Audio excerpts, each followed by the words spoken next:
So Nike is actually a Greek goddess, the Greek goddess of victory. That's where Nike got its name from. Yeah. I for sure heard the Greek thing. I wasn't. Well, it's Nike. That's how you pronounce it. But getting close right there. Yeah, I know. Yeah, I had to.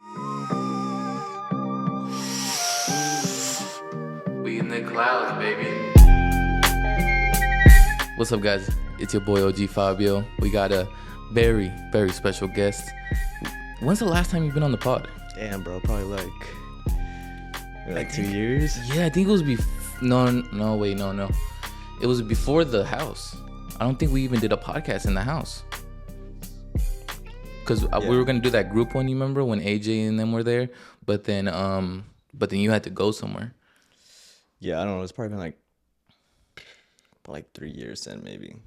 Yeah, damn. And it's been fucking a journey since those 2 years, bruh. Life's been crazy. Yeah, bruh. Yeah, so much has changed. So if you guys don't know, it's my boy Edwin. Yeah. Formerly known as Ching Puff. Hey, Ching Pao. Yeah. Real OGs will know Asian Persuasion. Asian Persuasion. That's the OG one. That's where it all started. It's funny because I never heard it before you had it, but then now I hear it everywhere, and I hella different people with that username. Yeah, somebody, I forgot who said it. I think it was just some of the people in high school were just saying it, and it just kind of stuck. Yeah, I think it was what's his name? Christian in them. You remember older Christian and Andrew? They gave me Ching Pao. Oh, they gave you Ching Pao. Oh, but Asian Persuasion, that was probably some of my classmates or something. Yeah, like ROTC. No, it was just the bad kids in the class. Yeah. Rando and them. Yeah, Rando and them probably. Yeah. I hung out with a lot of people that were older than me in high school. Same thing with you, you know. Yeah, literally. But yeah, so they would just almost little brother me.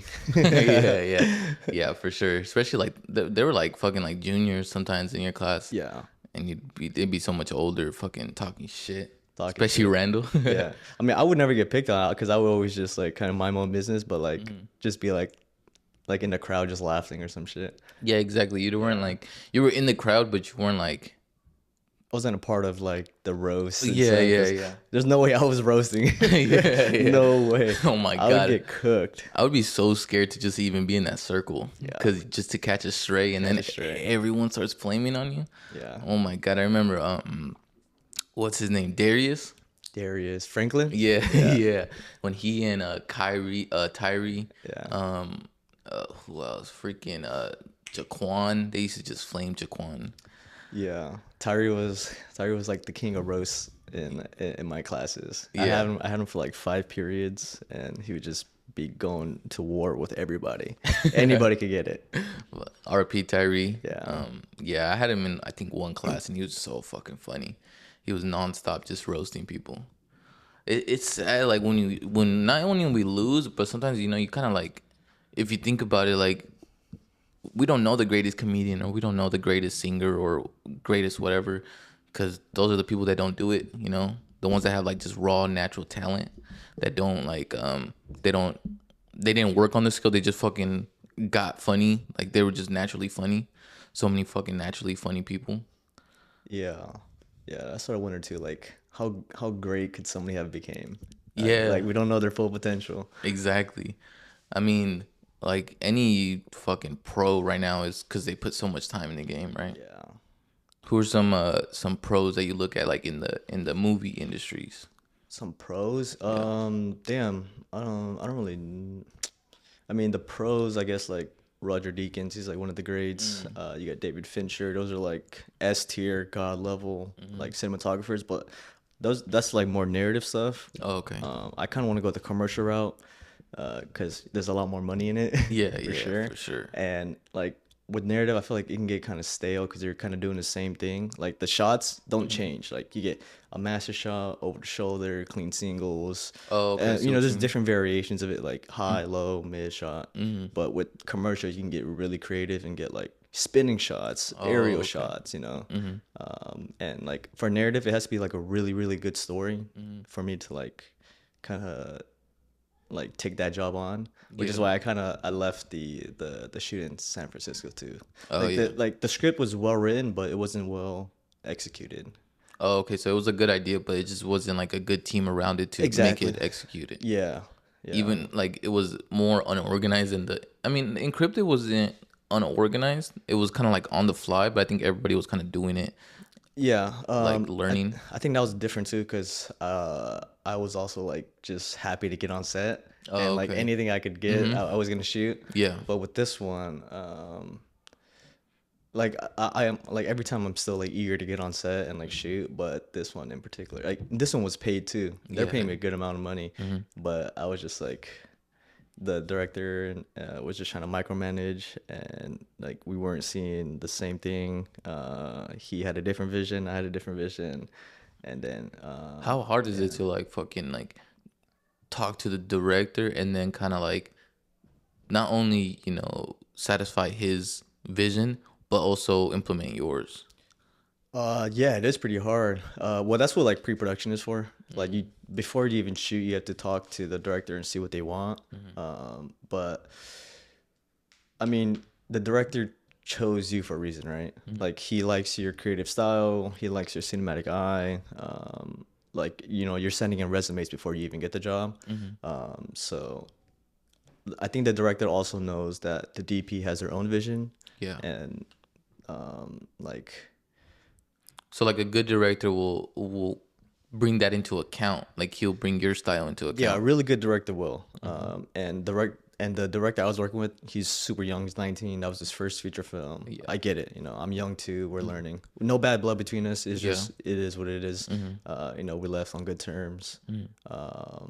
But You yeah, just saw it going into a bad direction. yeah. The So shoot you was 14 days, and the first 2 days were fucking shit. really So damn. bad. That's never happened to me on set, and I don't want to say I quit because I don't think I did quit. I think I made the right decision because Yeah. coming back, because I signed a contract and everything, and I had to call my boss, which is also like my mentor, and I just like told him like, hey, like how do I get out of this, like out of the contract? He's like, is there like a termination clause? I was like, no.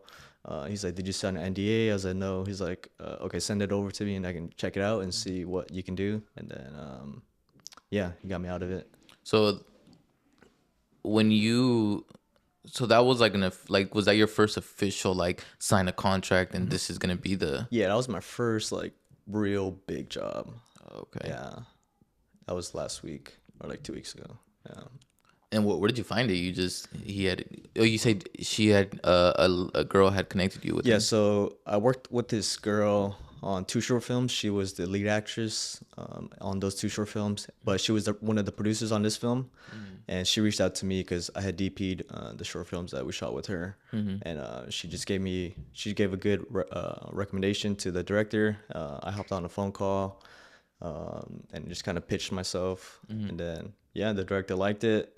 And then we got into pre-production, did some stuff there. There were some red flags like, oh, hey, we're not gonna have like a first AD. We're not gonna have gaffer. We're not gonna have a grip. We're just gonna have a bunch of PAs. And I was like, you know what, that's cool. Like I've worked with that before, but the scale of a feature film is so much harder that you kind of need those specific roles. Yeah. Because if you don't, then it's gonna fall apart like it did. Yeah. But yeah. So oh, so they had you doing a lot of shit. They were trying to like make you light and do everything. Yeah, well, the first 2 days they were kind of just like exteriors, so we were just shooting outside. We're using natural light, but we just had no help. I mean, I would have liked to have had like just a PA around, just to kind of hold like a balance or something, Yeah. just to get that extra little, Yeah. extra little finesse on the image. But yeah, first 2 days did not go well. We didn't have enough help. We didn't have a sound guy. We got him last minute. But that's how film sets go. Yeah. Yeah. Yeah. I mean, not every set's gonna go perfect. I mean, Yeah. for anything. I mean, podcast or a YouTube video. It's just like one of them is gonna be bad every once in a while. So what was your first set like? Do you remember the first set that you've been on? Yeah, that was last year. Actually, almost a year ago today. Oh shit. I think it was like January, like 22nd or something. Oh shit. that's where I met the producer. She was the lead actress in there, but I was just a sound guy on that one. That was the first time I was on set, January something. It was a very short film with Sean. You know Sean. Yeah, He helped yeah. us out with our film. Yeah, he brought me on. I was just there to kind of PA and boom up. Very small crew. It was me, the DP, the gaffer, and two actors, and Sean. So six of us. Super chill. And then I fell in love. Yeah. I was like, there's nothing else I want to do in the world. Yeah. It was like so much fun. You Yeah. had like a rush when you were there. No, it wasn't rushed at all. No, no, no, I'm saying like you had a rush of like dopamine hitting you. Yeah. Like I knew, like at the end of the day, coming back home was like, damn, this is what I want to do forever. You know. That's dope. That's dope. That because we had filmed a lot of just stupid videos before that. You know, we had filmed so many fucking videos before that. So it's like you weren't like what's it called? Not used to kind of being recording something. Say that Like again? you were already accustomed to that filming shit world. Yeah, and that was just like doing lighting setups in my room, Yeah. and just trying to make something look good, just so I can get more into that, like just putting the reps. How important is it like just to like put your own time into it and kind of like because you kind of like it seems like you figured out your own style by yourself. Like you were testing different shit out. Like how many reps do you have to put in for that too? Yeah, I mean, I'm not even close to Yeah. the people I look up to are. There's this, I forgot, or it's Ira Glass. You know who that is? He's this like famous storyteller. Yeah. He says, and like 15 years ago, there's like a famous video that he put out. It was like that, like your taste in your creative field versus your work. It's like in the beginning stages, you know you're not creating good work because of the good taste that you have, and every time you're doing it, you're getting closer to that step, or to getting to like what you think is good, in your own standards. He says that you just have to put in the reps. Like Yeah. everybody that went through like a creative like endeavor like we are, whether it's painting, music, film, whatever it is, like the greatest people that have made it, or people that made it in general, they have to have so many fuck ups in the middle.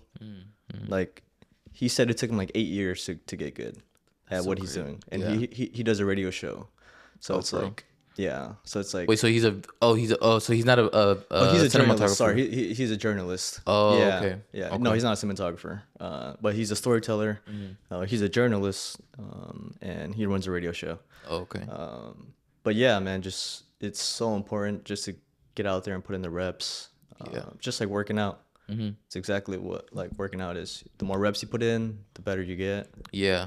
I mean, it's kind of like literally for everything. Yeah. Like, even just regular work. I mean, like, that's the biggest thing. Like, if you show up to work every single day, you're going to get better at whatever the fuck you're doing. You could be working at Subway. You could be working at wherever the fuck. You're going to get better at it. So it's just putting in that work. But how hard is it when it's a creative thing? Because it's like no one's telling you to do it. And you kind of just have to, like, create your own, your own work pretty much for yourself. Yeah, it's part of one of the hardest things ever. Yeah. Because like you said, nobody's telling you what to do, and you don't know if it's gonna be good until it's done with. And even then, you're gonna have like self critiques on what you should have did, but you can't look at it that way. I think you have to look at it like from, okay, what did I do good versus what did I do bad, and how can I change that in the next project. It's just always just those micro adjustments that you make in the next project that you do that will really stand out in the 100 projects that you do back to back to back to back. If that makes sense. Definitely. No. It's like it's just over time. Like you're just gonna get more comfortable with it, no matter what the hell it is. Yeah, no matter what. And it's definitely like I felt that where you kind of like you critique your own shit compared to the shit that you know that is really good. Like, if you make a song, you start comparing like, oh, it doesn't sound like this shit, but it's like you don't have the same shit, you don't have the same equipment, you don't have the same experience. Without a doubt, that's like the biggest thing. It's like experience is so much. Yeah, experience is the number one factor that differentiates you from the person that you want to Yeah. become. That's really the only thing. It's just experience and how long are you willing to stick it out? Mm-hmm. How long are you willing to suffer and fail and get embarrassed and Mm-hmm. like Definitely. just how long can you hold out for? Well, cause I mean, you say you fell in love with the set Yeah. like last year, but when did you fall in love with the camera? I mean, take it back to our high school days, Yeah, you yeah, know? for sure. Yeah, we're doing dumb vlogs, stupid menace, public stuff. Yeah, yeah. I always tell people that like we just were fucking menaces. Yeah, just, yeah. Had no manners, no respect to anybody. Yeah. But yeah, I mean, I guess then, I mean, like just like everybody growing up, you want to be a YouTuber, right? Yeah. So I think Yeah. you just automatically just have to fall in love with the camera, I Mhm. guess, especially if you're doing it yourself. Mhm. You have to kind of know like how to use a camera. But it didn't really start getting serious until I started doing the weed stuff, my Yeah. weed YouTube channel. Mhm. That's when I was like, oh, man, how the fuck are all these people getting like their video to look like that? Mhm. Like there's a certain way, a certain cinematic way to lighting your videos. So I was like, okay, how can I get that? And then the pandemic hits, and then everybody's inside, and then I just do research on YouTube, Mhm. like how do videos look cinematic, or how to get cinematic lighting, or cinematic composition, and then you just watch 1,000 videos, and then you buy equipment, you just try it out. Yeah. So yeah, I think I'd say I fell in love with the camera during COVID, COVID. but Yeah. but we started in high school. Yeah. Yeah. Cause did you did you have the G7X before Mr. Ho's class? Before, yeah, Yeah. yeah, Right. we had that during freshman year, or Yeah. yeah, My yeah, freshman your year. freshman year. Oh, actually, no. I think you might have got it before your freshman. I think you had it already when I had met you guys. Cause I think you were kind of like filming little small things, but I don't remember. I I don't don't remember. remember too. It's been so long. Yeah, It's so bruh. crazy. It's like a blur. Like Yeah, you it don't even really is a remember that blur. moment. I remember like little pieces, but I don't remember everything. But yeah, it was one of those my freshman year or sophomore year. Mhm. That yeah, I got the G7X. I think it was the Mark II. That was like the famous Vlog camera, famous YouTube vlog camera. YouTube Yeah, camera. yeah. And It's yeah, like like the even like the like the fucking like gaming YouTubers, yeah they would set that up. stream it. Yeah, Yeah, stream with stream it. that. Yeah, I mean it's a great camera. It's a little pocket-sized camera. You can put in your pocket, flip out the LCD. Yeah, You can't change the lenses on it, which is a pro or con. However, yeah. But then the light, it was really good in it's really dark good. light. It's still good too, to be Hmm. honest. What does it record at? I don't know if it's 4K. It can't be. It's like Yeah, 1080. It's like really yeah, crisp 1080 really though. crisp. It's probably like 2K downsized Oh, 1080 or okay. some shit. I don't know, Yeah. but yeah, it's still a really good camera. How much credit do we got to give to Mr. Hole for fucking putting that all together? Yeah. Oh yeah. I'll probably just yeah. Mr. Ho is a big influence too. Because he made us do a lot of the shit that we kind of do today, like editing and fucking even sound shit. Like he would kind of try to teach us that. Yeah. Yeah. Mr. Ho is, I think, a staple in in our career. Yeah, Yeah. He was a cool teacher. Um, yeah. I mean, he kind of taught us everything we know, or yeah, like gave us the foundation to what we're doing now. yeah. Like there's still certain times where I think about some shit that Mr. Hole said. Like it'd be like, oh, you fuck, what was I thinking about the other day? I don't fucking remember, but he had showed us a website. It was like an alternative to Photoshop, and I still use that shit to this day because it's Damn. like the closest thing to Photoshop, and it's only like a website browser. It's not even like a Is it free? yeah, it's free. It's like you could just go on the website and you don't even have to download nothing. So Yeah, Mr. Ho taught us a lot, man. He taught us how to use Photoshop, how to record, how to yeah, edit, sound. how to be on video. Yeah, how to He be taught on us that shit yeah, too. green screen. Yeah, green screen. Everything. I forgot. I mean, you had a way funner class though. You had like the I funnest had class. yeah, I had the best class. Yeah. Yeah. You had like Andrew, fucking Caesar, Yeah. uh, fucking Bird was in it at one time, wasn't he? Or was he Yeah. always in my class? He I think he was always in your class. Yeah, yeah. Yeah, yeah, actually. Yeah, our class was kind of boots. It was like me, Bird, and Jose, pretty much. Yeah, that's Jose it. Ruiz. Yeah.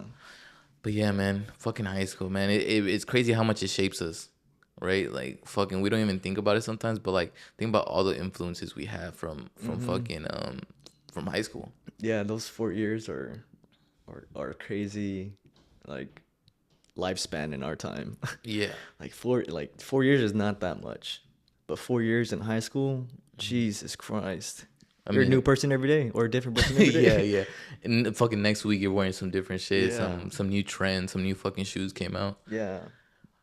Man, I was like, I was thinking back at it. I forgot who had told me.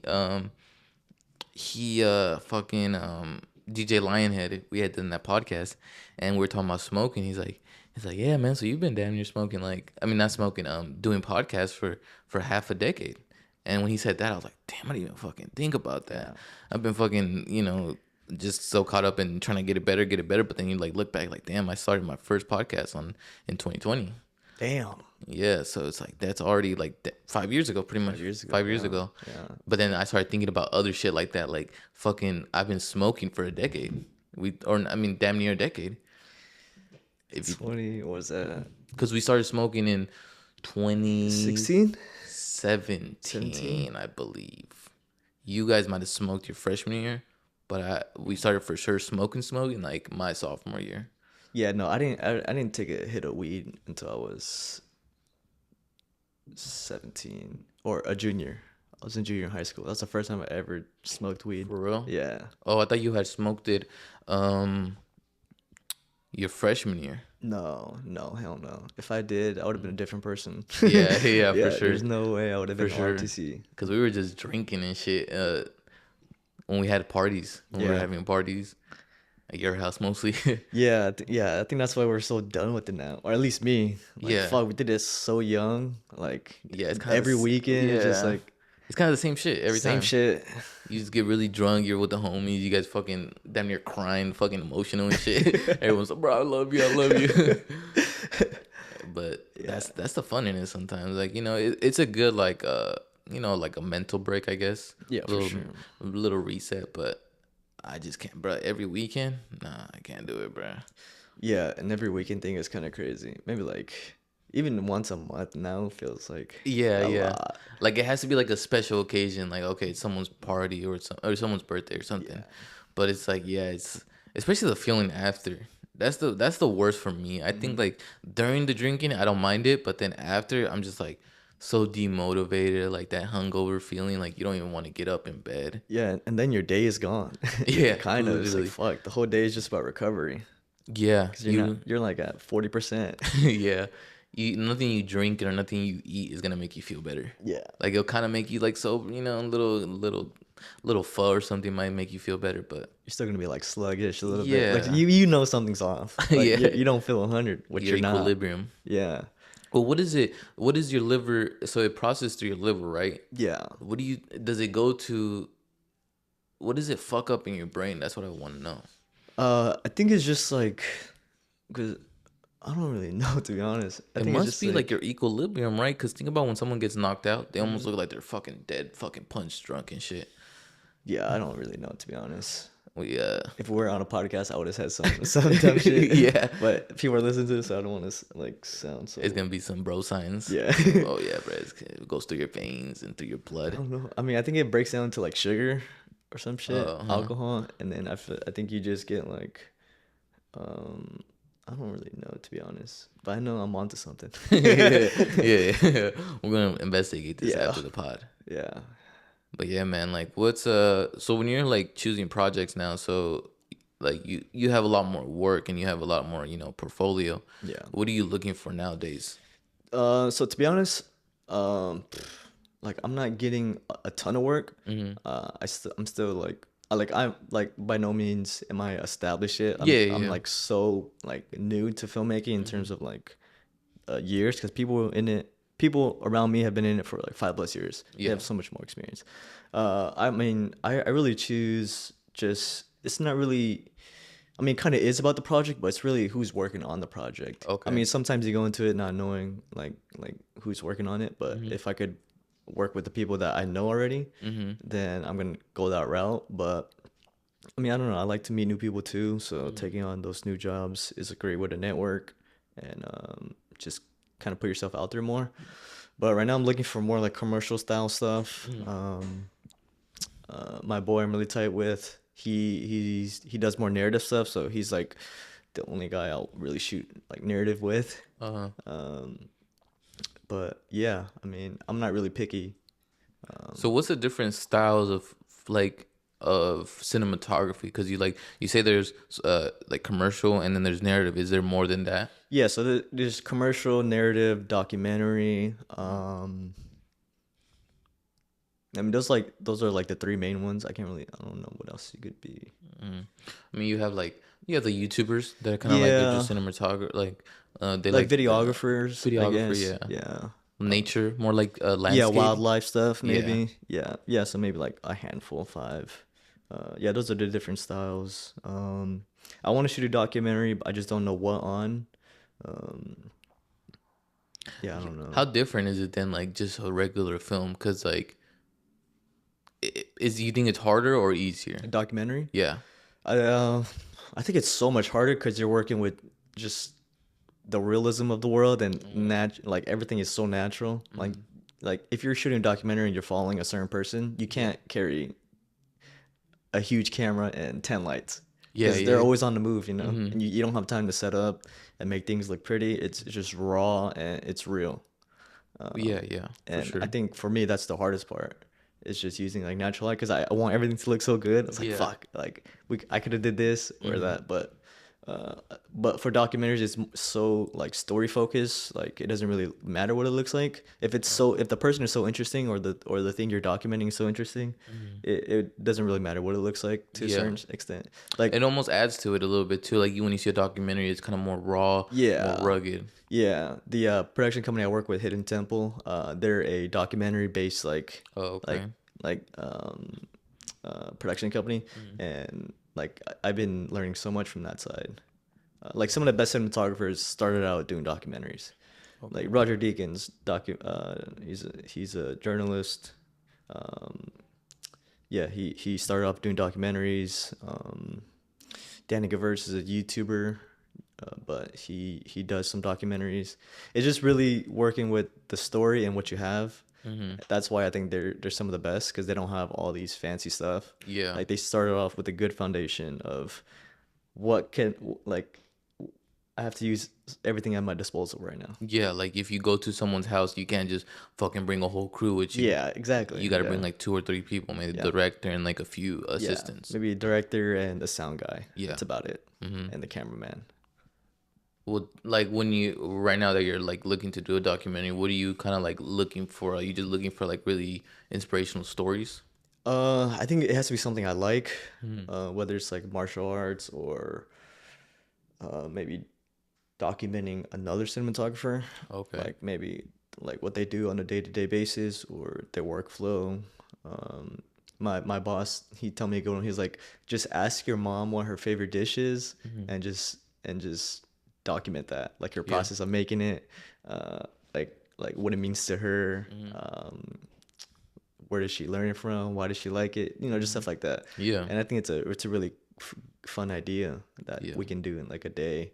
I think I might do that Mm-hmm. just because it's my mom, Yeah, yeah, and that's just easy. something to have too that you can Mm-hmm. like keep forever or show your kids Mm-hmm. or yeah. No, that's definitely dope. Like it's like you said, working with what you got, Hmm. but also finding shit that's interesting. And I mean, anything you really just walk down a fucking Florin Road and you fucking find some fucking crazy shit happening. Yeah. You know, whether it's the Home Depot with the fucking full of Mexicans, or you got fucking like you go down to the SF Market and you got that, and then you got fucking like the Indian plazas and all that shit. Yeah. So it's Everything's got a story. yeah, yeah, Yeah. definitely. I mean, what's some of the documentaries you've seen that kind of like inspired you? Like, oh, this is dope. The Last Dance with Michael Jordan. Oh yeah. That one Mhm. is. I mean, I don't even think I watched documentaries like that, but that documentary hit Mhm. so hard just because like you see from the beginning to the end, Yeah. and you Yeah. see everything like how hard he was on his teammates, how great he wanted to become, his downfalls, his Yeah. achievements. Yeah, he saw it all. That one's really cool. Right now, we're working on one with the farm workers. Oh, huh, you were talking about that. Yeah, so just basically like how 60% of them are undocumented. If they go away, like who's gonna like where's the food gonna come Yeah, from? for Like sure. like and me too, like I didn't really know anything about that field. Like I don't really think about where food comes from. Yeah, no, no Food one just, really. Yeah, food is yeah, just at the supermarket. You know, yeah, you just go and pick exactly. out groceries and stuff. The most But you're thinking about is the dude who stocks it or something. yeah, You know, yeah, you or see him. like what the fuck did they spray this with? Yeah, At most, like I'm yeah, not worried about where it came from or who picked it. yeah, So seeing that just like it's really humbling and like appreciative because it's yeah, like oh fuck, like man, people are out there just working in heat yeah. and Fuck, man, that shit. Without a doubt, it's like, I mean, because we all have our political views and stuff, and we don't get too political, but immigration is a big thing in this country. We know that. That's one of the biggest political topics, or topics in general. And for me, it's kind of like a weird subject because I don't know how to feel about it. Because I see the perspective where it's like there's people coming into this country that are not allowed to come to this country. It's breaking the law, and you don't know what's gonna go through that border. You don't know what people are coming. But then I wouldn't be here if it wasn't for that shit. If it wasn't for that border cross, I would be still fucking in Mexico or probably not even alive. And so when you see those certain perspectives from other people and seeing their story, then you kind of start being like, oh, okay, I gotta let me step back a bit and be like, there's a bigger picture to this. yeah, man. There's always something bigger. Like obviously in a perfect world, everybody's cool with each other. Doesn't matter where you came from, who you Yeah. are. No borders, no violence, no wars in a perfect world. But yeah, like you said, that's the reason why I'm here too. Is because our Yeah. borders are safe. Mm-hmm. We have regulations. But the people that are coming in, we don't know if they're bad, good. Majority of Exactly. the time, they're usually good. Mm-hmm. Just people trying to run away from bad shit that's going on on their land. Without a doubt. Just looking for a better opportunity, and you can't hate them on it because if we were there, we would do the same shit. Exactly. For Does not sure. fucking matter. If America was fucking falling to pieces, we would have to retreat to either Mexico or Canada. Yeah, without a doubt, we would leave and try to find a better place. Yeah. Not for us, but for our family, Yeah, our family, our future, pretty our much. future for sure. Yeah. Yeah, and America is land of the opportunities too. Yeah. Yeah, Yeah. whatever you want to do here, you can do it. Yeah, Like, there's so much shit you could talk about America, but you also gotta recognize the fucking greatness of America at the same time. Like, yeah, we have our fucking problems. We have, all these issues, but fuck, we live in a fucking great country where we could literally chase whatever we want. yeah. No place is perfect, or nothing ever is perfect. Yeah. So yeah, of course, there's gonna be like the country's own problems and stuff, but we live in a great place. Yeah. So that's when, like, it's weird to see in some people that they don't realize that we're in, like, literally paradise, pretty It's much. a little utopian. Yeah. Fucking. It's the closest thing world. to Yeah, utopia. yeah, If you look at us compared to, like, fucking Ghana or something, yeah. some country, some random country, we have it good. Mm-hmm. But then, we got our problems too. We got Yeah, our, yeah. Of course. But it's people thing. It's It's a very people thing. minor. It's Yeah, it's third minor. world problems or first world problems. Yeah. Like yeah. Like overweight. Like, what the fuck is that? How the fuck are people overweight? We got too much food. We got too much good shit. That shit's crazy. No, you know what I seen? Oh my god. I was actually furious when I seen this shit. When we were watching the UFC the other day, in the morning I was watching the prelims or afternoon, whatever, and I seen a advertisement for a fucking it's like an Ozempic type of thing Oh yeah. where it's like is it Ozempic through a shot? I don't know to be honest. I think it's a pill. Because I thought it was a pill, but then I look at the bottle and it was very similar to the bottle that they showed in the commercial. Oh, is it just like in like the liquid one where you just take a syringe? Yeah, exactly. Okay. Almost like steroids or something, Yeah. I'm guessing. But they were selling that shit on, like, it was like this fat chick who was trying to work out and shit, and like she wasn't having no progress, so they had a fucking bottle. I swear to God, like I thought I thought it was a skit. I thought someone had SNL? yeah, like some SNL skit. But no, bro, they were dead ass selling this shit where it's like get weight loss fast and shit. Yeah. And I was like, bro, this is a fucking problem. Like, what the fuck? Like, they're not advertising this workout session, their workout routines or anything like that. They're fucking just do this, fucking inject yourself with this. Yeah. Yeah, I don't know, man.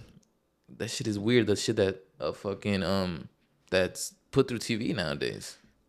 Yeah, I mean, it's so hard to lose weight. I mean, I don't have that problem. I'm like, I have trouble gaining weight. Yeah, So yeah. I don't really know that other side, but I mean, just there's for work sure out. like there's cases where you kind of, maybe it's life threatening Mhm. or, there's certain reasons. It's like any medication Yeah. is good for what it's needed for. But it's when people abuse it, when people are like, you don't have to do this workout, you just have to take this. That's the scary thing where it's like, what the fuck? Like they're not feeding us the actual positives and stuff. They're just giving us shortcuts. Yeah, just yeah, shortcuts. Yeah, exactly, just shortcuts. Yeah. That shit's scary, man. I mean, what kind of products, if you were to do a commercial, what kind of products would you be like trying to, would you have Yeah. a preference or would you just kind of like, Yeah, I think that's what I'm trying to figure out this year is like niching down to a mm, certain thing, whether it's fashion, sports, automotive, cars, yeah, lifestyle. Yeah, I don't know. That's something my boss asked me too. He's like, if like, what's your dream shoot? I hmm, was like, I don't really know. Like, yeah, I mean, the obvious ones are like Nike, like mm-hmm, those really top tier brands, without a doubt, yeah, but I don't really know what kind of products. I mean, just anything I use, I think yeah, is what I'm interested in. mm-hmm. For right now, at least, until they bring me the money. Yeah, yeah. They show you that bag. You Yeah, might show me do that a bag. little Ozempic a shoot. Shit, I might be an advocate for them too. Put me in front of the camera. Yeah, fuck it. Yeah, I don't know. I don't really have like a specific like product. I mean, I wish fucking weed was like so much more hip. Cause Yeah, imagine those commercials; they would be so fucking dope. yeah. I think it's on its way up, but Yeah, it's just like it's so demonized still. yeah, It's it like is. that stigma's never gonna leave. Yeah, yeah. Sadly, it's like it's always gonna be there. But I mean, I think over maybe two more generations, it'll be like maybe cleared almost. yeah, yeah. I mean, it's already like in the workplace. Hmm. You could kind of be high and stuff. Yeah. They don't really test for it as much anymore. But it's still like seen like by the older generation, like, oh, if you smoke weed, you're lazy, or Yeah, which some of those things are true, but it's yeah, just the person. yeah, At without the a end of the doubt. day, it's just the person. It just I mean, it's for everybody. I think it's for everybody. It's just how that person reacts to that feeling. Yeah. Cause you could be like high as fuck and be like, fuck, I don't want to do shit. Or like you have so many ideas, but you're like, fuck, I'm too tired. I'm not gonna do shit. Or you could take it and like, okay, I have all these ideas and I'm tired, but I want to fucking still do these ideas. Yeah. It's also like how much you take too. Yeah, It's yeah. like Without a if you're doubt. not really a stoner, like damn. I mean, we smoke a lot, and that bong hit got me toasted already. Yeah, And yeah. especially if you take a break too, if you're not really smoking that Hmm. heavy, like you gotta know how to manage it. And a little bit of weed can get you fucked up. Yeah, bruh. If you're not smoking, like if you're like literally like smoking one day, not smoking one day, and then smoke the other day, you fucking feel that fucking break. You feel it.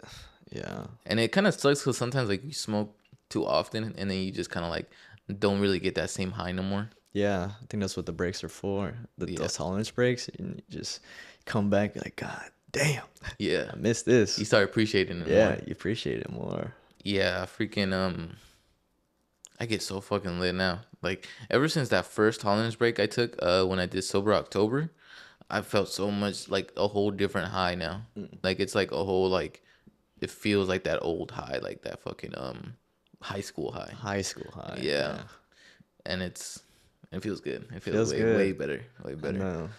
But fuck, I don't know. Like oh yeah, I was gonna say like I was thinking about how long we've been smoking, like almost 10 years, Hmm. and it's kind of fucked because I kind of thought like, damn, if I would have just dedicated something else, if I would dedicate that time to like a fucking instrument or a fucking whatever the fuck it was, I would have been a pro at that shit Yeah, already. yeah, It kind of sucks, and I was thinking about like that, jerking off and shit. You take yeah, up so much time of your yeah, day. yeah, It's like fuck, if I would have just fucking picked up this habit instead. yeah.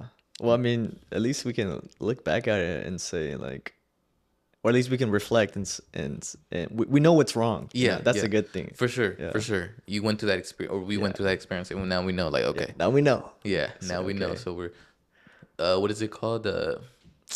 I'm measuring it, but fucking limiting ourselves, I guess. Yeah, You know, don't taking it in as too much. yeah. So, what are the plans for 2025? What are you trying to Um, You said that you were trying to do, commercial more. yeah. I want to shoot more spec stuff. My ultimate end goal of 2025 is to get my own place. Okay. So just like working backwards from that, like Hmm. how do I make that happen? Yeah. Just make more money, obviously. Hmm. And how do you make more money? You reach out to more people. I Yeah. was thinking about going to like small businesses and asking if they would like some like social media work done Yeah. or commercial. Hmm. But I understand that like small businesses don't have the most amount of money. Yeah. So I might hit up like some small business for sure, but then Hmm. like maybe those more established ones, Yeah. Yeah. but not really corporate chain stuff. Yeah. Definitely like a upscale restaurant, Yeah. like Yeah. I'm trying to think of one right now, but I can't. like a fucking But Twin yeah. Peaks or some shit. I don't know. I don't know. Twin Peaks is that fucking established. Is it Yeah. I think they're pretty savage. pretty Because they big? have like corporate stuff. You have to go through like the corporate chain and it Okay. has to get Yeah. passed down. It just takes too long. I just want to talk to the manager. If the manager wants it, Yeah. Yeah. I'm going to do Facts. it. Yeah. Yeah. No, without a doubt. Yeah, I've been thinking about that too. I wanted to just go to businesses and kind of like, hey, can we do a podcast? Just kind of get your story out, kind of just connect with the people, Hmm. in the city, especially. Yeah. I think that's actually a really cool idea. Like a podcast about like their origin story. Yeah, Like, I don't think exactly. I ever saw that. I Like mean, how they got it. Like I've seen a lot of us like podcasts kind of start off like that just because they're trying to get people onto the podcast, hmm but like not a lot of big podcasts because more big podcasts are just getting like actors and famous people. But I have for sure seen like those small podcasters kind of go around their city looking for people. Even Theo Vaughn, he did like a like fucking lunch lady or some shit. I think one of that, his podcasts, which is I think it's cool because it kind of like makes it relatable and kind of hmm like connects with the people more. yeah, just a regular person. Yeah. Yeah. What's you have any scripts in ideas? So I'm trying to. I don't really want to. I mean, I do want to work on my storytelling because I think that's my weakest game right now is storytelling. I'm just so focused on creating a good look Mm-hmm. that I'm not really Thinking yeah. thinking of story. Mm-hmm. And story is king. That's what separates you from everybody else. Like it's so easy now to make something look good. So like, how do you separate yourself from that group? How to put your spin on it. Yeah, how to put your spin on it, and you have to tell a good story. So I think I might like just start like writing bullshit down, and none of them are gonna be good. Yeah, yeah. But I just try to pitch more ideas. Like right now, I'm working on something for Women's History Month with Nike. It's a Nike spec ad. Yeah. And it's so. Do you know where Nike originated from? So No. Nike is actually a Greek goddess. Yeah, she's a Greek goddess, the Greek goddess of victory, and that's where Nike got its name from. Pretty Yeah, much. yeah. Yeah. I for sure heard the Greek thing. I wasn't Well, it's too It's Nike. Oh, That's how okay. you pronounce it. Mhm. But Getting close right there. yeah, I know. Yeah, You got I had to slow really down a little really bit. pronounce it. Yeah. But yeah, just I have that written out. Not written out, but I have it planned out. So I'm gonna shoot that to my boss and see what he thinks, and see if they want to jump on. Because they have the studio there that we can use, and I have some good ideas for that. Yeah. But no really scripts in the works. Just trying to reach out to more like directors and producers because they're the ones that have the story. Okay. And I'm like I know I want to work on story too, but You just want to work more on the skill, and then on the once you have the skill. skill, then you start telling your own story. Yeah.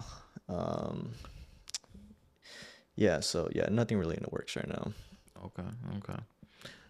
I mean, but it's like it feels like you're constantly putting out. I mean, now that you have a job, I think it's a little bit harder. But like before, you were like putting out shit like every other week. Yeah, because I just I had nothing else to do. Yeah, I had no yeah, for job. sure. But now that I do have a job, I think it's still beneficial because I'm working with creative people. I'm editing.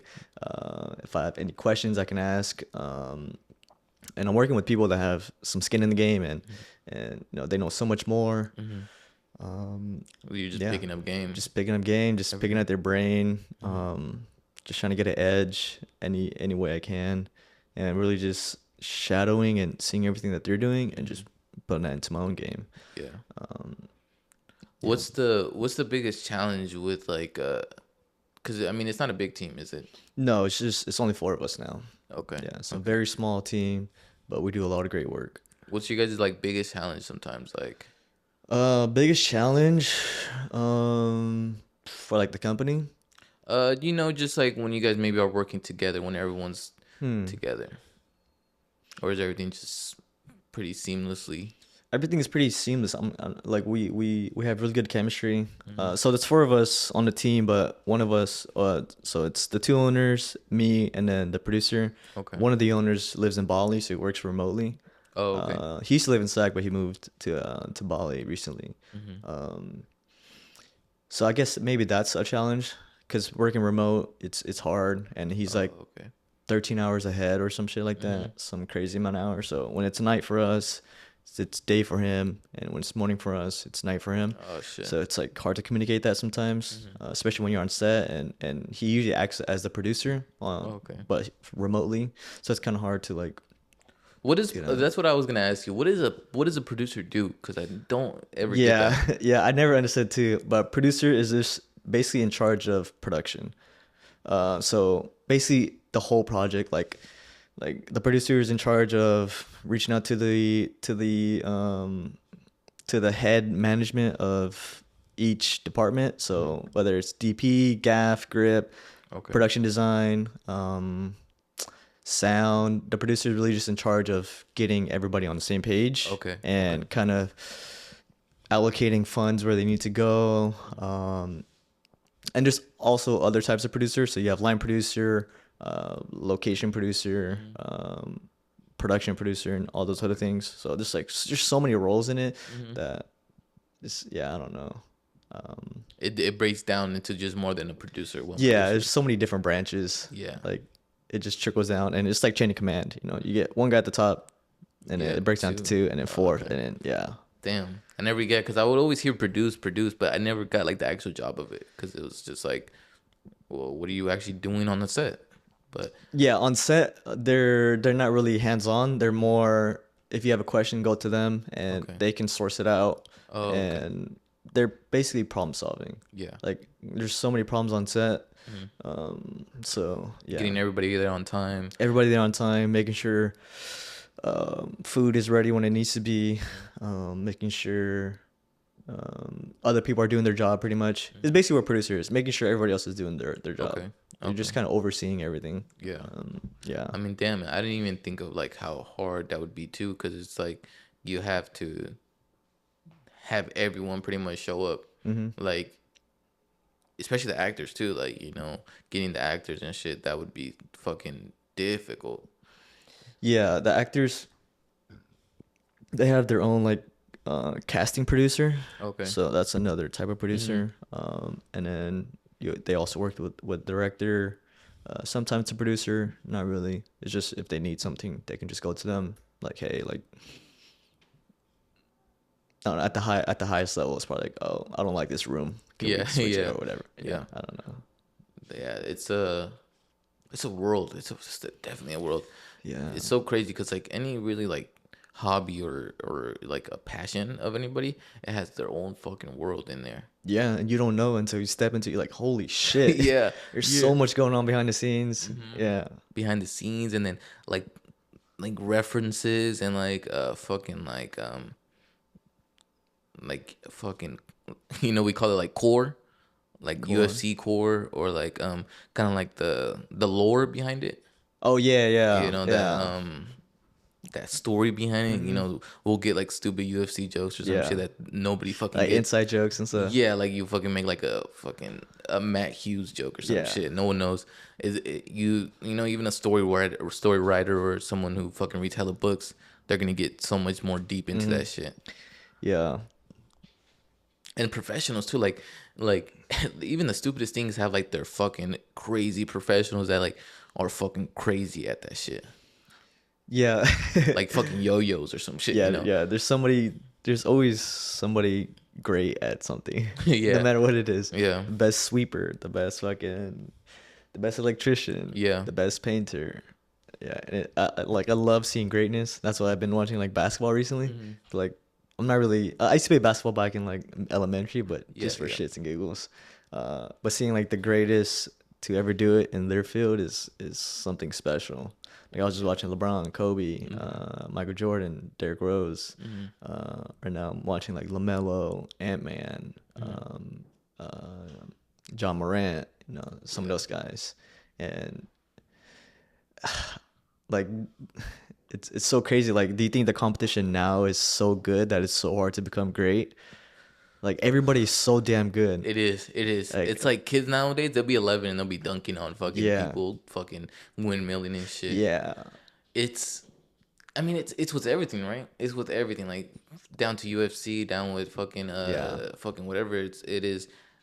It's become so fucking over the years so good. Like boxing, think about how long boxing's been around. Hmm. Motherfuckers have evolved into these fucking like killers. Fucking even if you're like a low person in the boxing, you're still a fucking killer on the street. So I think it is, but then you have the resources now. Hmm. It's all just strive. Who has the most strive? It's not like, oh, okay, you grew up in Philadelphia, so you got that boxing gym around the corner. Now it's like anybody could go to the boxing gym or Yeah. any place, you know, and especially basketball, you know, you have so many fucking coaches, you see these great players, you know, and I mean, I think I mean, it's making in millions of dollars, so it doesn't really fucking matter what we Yeah, think, anyways. yeah, But it's definitely it has less. It's a lot more skill, but it's a lot less like not creative, but like personal style type shit. hmm, Now it's everyone's so fucking good, but back then it's like everyone had kind of like their own style. Like you had like an AI compared to like a Shaq or compared to like a fucking John Stockton or some shit. yeah. It's it's not so much you're good at one thing. Like It's everybody could do it. yeah, Everybody pretty could do it all now. everyone can Yeah. do it all. That's pretty much what it is. Okay. It's not a great all around player. Like that's why Jordan was so good because he wasn't just dunking on people. He wasn't just crossing people up. He was defending people. You know, Hmm. shooting threes and shit. So it's just, I guess, a natural part of whatever the fuck is any hobby or any fucking like sport or anything like that. Yeah, yeah. I don't know if we'll ever get another like LeBron. I mean, I'm sure we Yeah, will, but it's just like I think the competition is so good and so high now. It's like yeah, so hard to become great. yeah, Like definitely. there's very good players.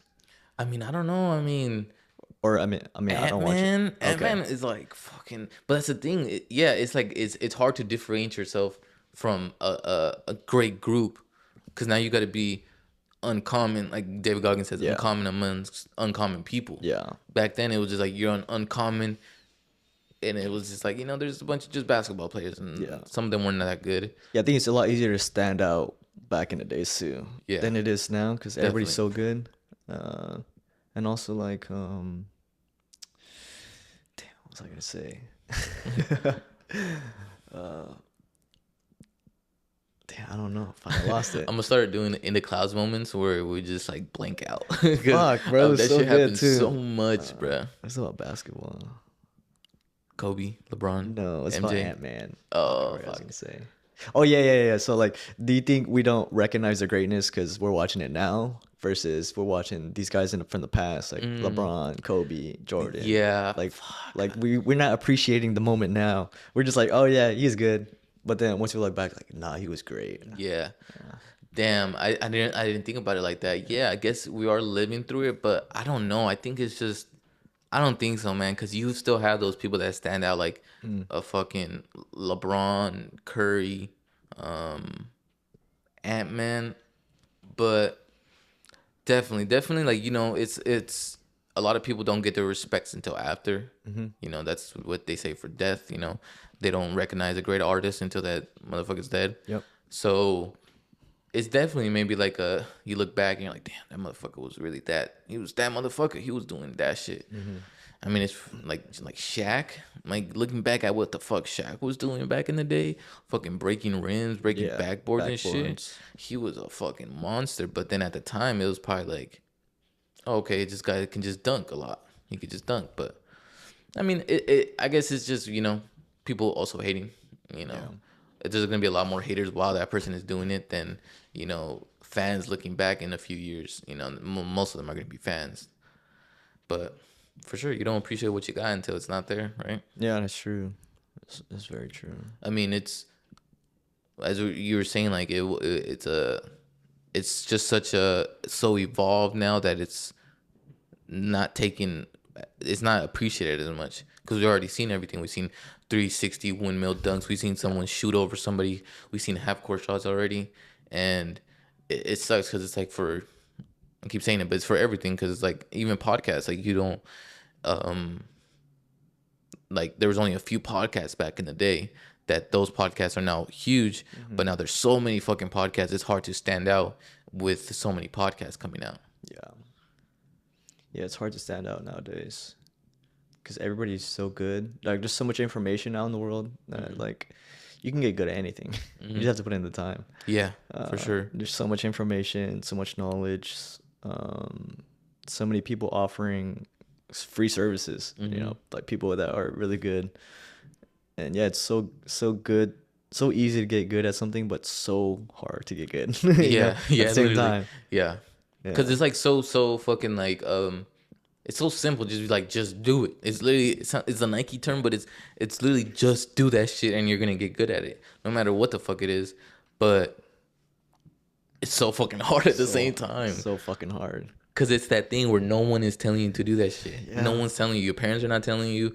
Your girlfriend, your fucking boss is not telling you. It's literally just you having to put in that work.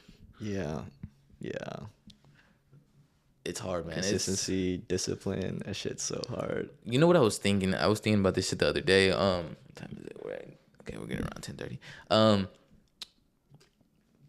it feels like AI is taking a lot of people's jobs. Making shit a lot simpler for some companies, but creatives can never go out of style. Like an artist can never get replaced by AI, no matter what. Because yeah, I mean AI can create a lot of stuff and can create some pretty magical shit. But there's nothing like seeing someone create something. Like no matter what it is, it could be a painting or it could be a podcast, it could be a movie. It's like, oh, someone made that, and you connect with it more than if it's just like, oh, okay, this AI made it. This AI made this whole thing, but fuck, AI is so helpful too. Yeah. Yeah, I think AI is good for efficiency, Hmm. really being like efficient with time, and I think that's the biggest one, just efficient with time. But I think there'll always be a market for human creativity, I guess you Hmm. would call it. Yeah. Um, yeah, because people have their own styles, and AI can only match that style. Hmm. But yeah, I mean the technology is so good. I mean it's not even good, to be honest. Because like Yeah. 5 years from now, it's gonna be. Oh I mean yeah. we're still in the ping in the what's that The game big called? uh Uh, um pregame pregame yeah, like we're lobby. still like in the pregame lobby. You Yeah, know what I yeah, mean? Like we're still waiting. Like and it's still that good. But yeah, I think there'll always be a market for like the human effect. yeah. um, The human thought, the yeah, human touch on the it. human touch. Yeah. Yeah, I think there's a market for that for sure. It's it's scary though. It's scary because that shit is so smart Hmm. right now. So I can't even imagine what the fuck it's gonna be like in the future. Yeah, yeah. Do you think that it'll? You think it will like literally just run our whole? It's gonna run our whole like system pretty much. Like everything's just gonna be AI. Maybe not in our lifetime, but Hmm. it's gonna get there for sure. Yeah. I think it'll get integrated with humans. I mean, it already has. Elon Musk did that first Neuralink thing. Hmm. The dude Mocher could fucking move a mouse with his mind. Yeah. Oh shit. Yeah. Oh, the mouse, the scroll wheel, not the Oh, actual. okay. I was about to say the fucking No, no. telekinesis and Yeah, shit. yeah, yeah. But yeah, it's scary, but it's also kind of cool. It's like if you don't adapt to it, you're just gonna get Yeah, left left left behind. That's behind. that's the That's a bad part. It's like, imagine the people who didn't believe in technology before, and now look at what the fuck we have. Yeah, and I don't know if it's gonna like just take over instantly. I think like how it is now gradually. I mean, it's so exponential. Like we don't know what might happen next year. It might be 10 times better next year, and then the next year after that, it might be 100 times better. It's Yeah. just so exponential. It's not linear. It's not like okay, next year it'll be twice as good, and then next year after that it'll be twice. You know, it's always gonna be 10 times better. Yeah. Yeah, it's always gonna have a next step. And it's just like going back to basketball, going back to, whatever. It's gonna get better over time. It's gonna some person's gonna find a little shortcut or find some way to make it better, and that shit just and that's what AI makes it so easy for, that you don't got to think of the of the how or the how to explain it. Like, you just need the idea, you get the idea from it, and then you could run on that. Yeah, yeah, and that's kind of good or bad, however you look at it. It's like okay, if I'm stuck in a rut, I can just pull up Chat GPT. Yeah, Hey, give me some ideas. exactly. And then from those ideas, you stem your own ideas. So it's like, how do you look at that? Yeah, Because, I mean, ideas come from everywhere. But just because it's coming from AI doesn't mean it's just as bad as it came from, like, if it came from one of your friends. Like, what's the yeah. difference? It's just one is True that. sentient and one isn't. Yeah, yeah. So, That's without a doubt. That's for sure something that I never took account. Like, if you're getting it for something else in the world, then it's kind of just like, but it is a shortcut. But it takes out that experience part. You don't need that yeah. experience no more. Yeah. Yeah, I think, yeah, the human experience too. I think Yeah, that's a huge part. definitely. Yeah, who fucking knows, man? Yeah, definitely. One Who day fucking knows? we're gonna look back and be like, damn, that's all we had. We had a fucking Chat GPT. Now we got Yeah. fucking shit wiping our ass and fucking. Yeah. There's there's one Family Guy episode where they go to like a different universe, and they're like, oh yeah, in this universe you don't gotta poop. They just takes it out of you. Fuck. This Shit. shit. Who knows? One day. Who Um, knows?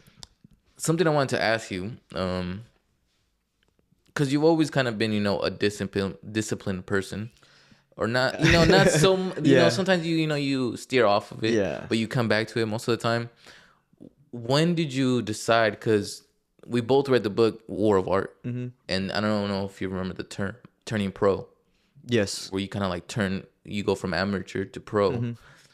When did you realize that you had to do that, or like when did you take that switch when you're like, okay, I'm not just gonna take this like a hobby, and I'm gonna turn this into like what I actually want to do. Yeah. It's part of when we quit our job Yeah. last year. In January, we just left our job, and then freelancing, just like and also just like listening to a lot of podcasts, like Yeah. motivational shit. Like Joey Diaz always saying like, Joe Rogan's not gonna save you. Yeah. Bill Burr's not gonna save you. Yeah. Nobody's like part of quitting my job, and then freelancing and like wondering where's the money gonna come from, and it's like fuck, like if I don't go out and get it, nobody's gonna come to me and give it to me. Yeah. So it's like, and I think martial arts plays a huge part in that, because it's like you have to show up. If you don't, you're gonna get tired. You're gonna get beat up by people that have been going there less than you, and you really notice Yeah. it too. Like, damn, these motherfuckers are getting good. Like, I'm not keeping up with them. So I think martial arts plays a huge role in that. And then quitting our job.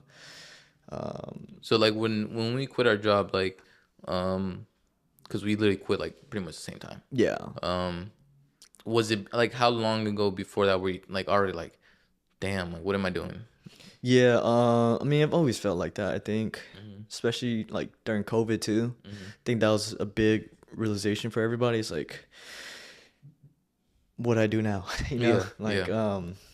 like really just being stuck alone and thinking about like what my life will look like in 10 years if I just keep doing the same thing I'm doing every day. Yeah. Just reflecting. So I think COVID, part around COVID. I mean, I've always had that thought of what was I gonna do, but I think COVID really like gave me a like flash of life. Yeah, like a moment of realization. Yeah, like for sure. Yeah, I think we for sure. For me, I think I got it a little bit later when I kind of decided like, okay, this is for real.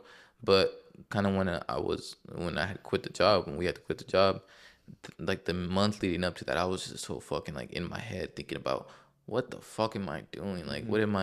what am I gonna be in a few years? What kind of person do I want to be? And like looking back at the old podcast and looking back at the old moments that we're having, it's like this is what the fuck we are. This is what we are. We don't have to be this. Like for me, for in my head, I was rationalizing a lot of stuff. Like oh, okay, I don't have the money for this right now. I can't do this, or I can't. I don't have the resources, or whatever the fuck, whatever excuses I had in my head.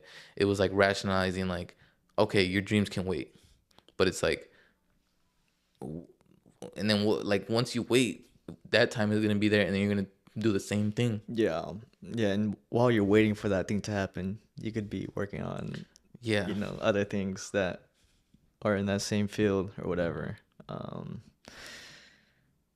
Yeah, yeah, because time passes you by, and you're just like, damn, what the fuck? Like even like the time at the house when we hmm, were living together, it felt like it was like a few months. It didn't feel like what almost 2 years. It was yeah, coming up almost, yeah. almost 2 years. We're like a month and 8 months, a year and 8 months, Hmm. and so looking back, I was like, damn, we could have done so much shit. We had so much time. We had so much ability, so much resources around us.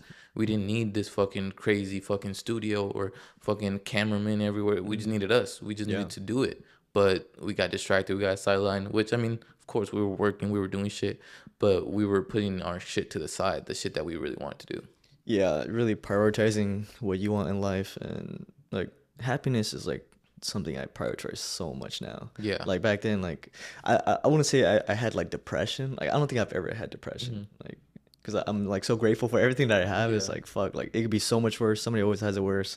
definitely. But yeah, really being grateful for what you have, and I don't even know where I was going. You're saying,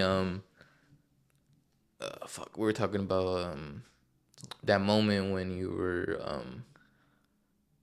you're talking about happiness, how much it matters, Yeah. that you didn't want to, that we weren't prioritizing the Yeah, stuff that was yeah, gonna make we're us happy. yeah, really time management too. It's like if you really think about it, you do have a lot of time. Hmm. Like in like from your day to day, if you keep a strict schedule, you really do have a lot of time. I Yeah. mean, of course, problems arise out of nowhere sometimes, but if you really think about it, you sleep 8 hours max. Yeah. I'm Hmm. guessing.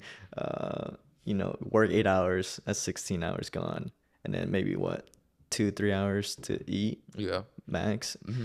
I mean, it doesn't sound like a lot of time, but if you really put in, like, if you go hard for those like last 6 hours or Hmm. something, Hmm. you can you can do a lot in 6 hours. Yeah, for You can do sure. a lot. For sure. You could do a lot in 2 seconds, you Yeah. know? Give me 2 minutes. Yeah.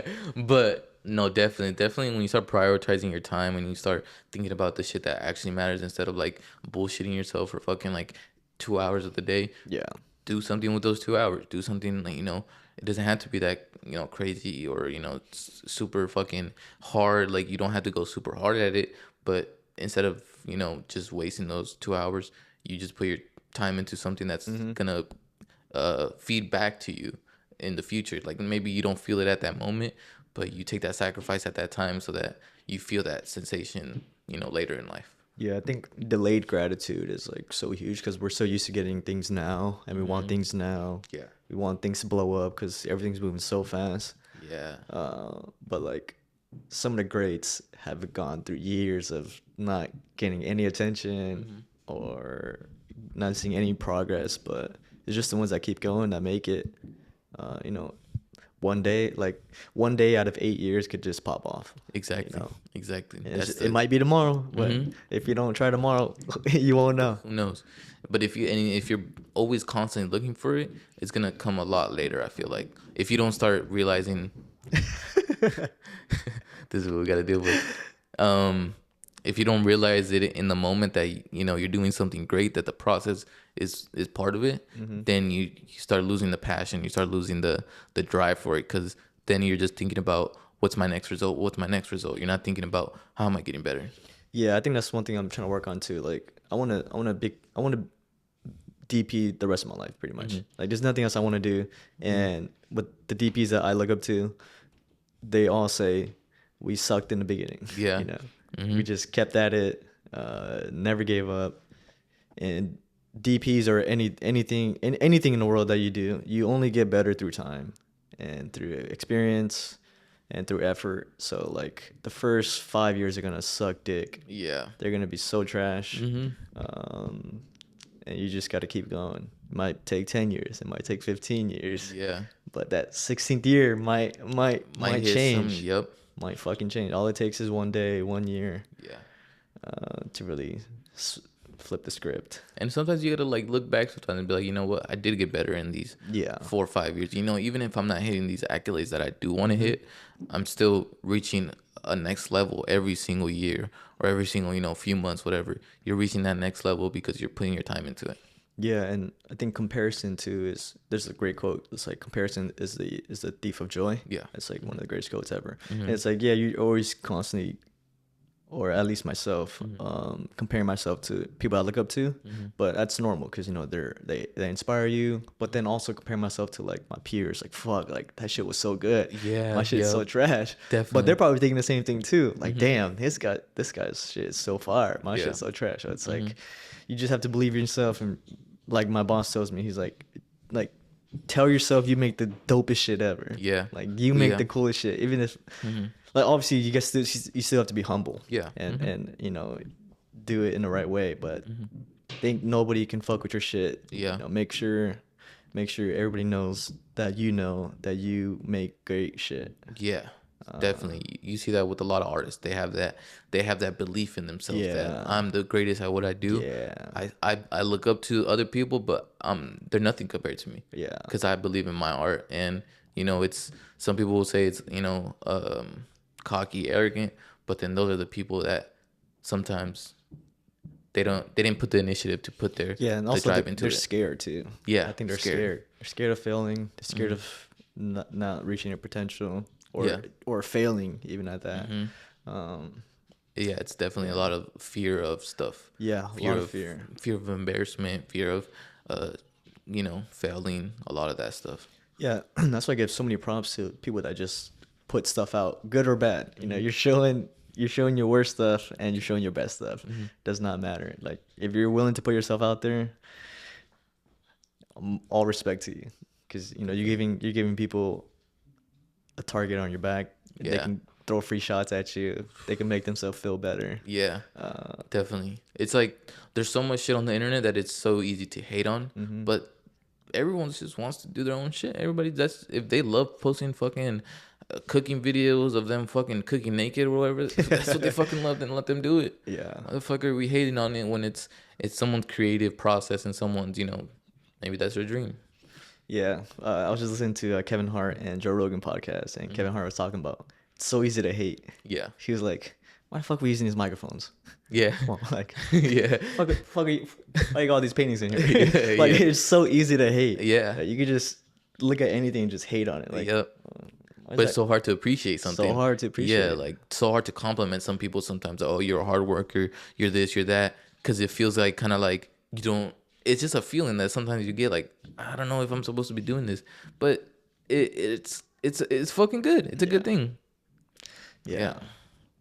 Well, I think we're gonna get you out of here, man, because it's getting to that time. Okay.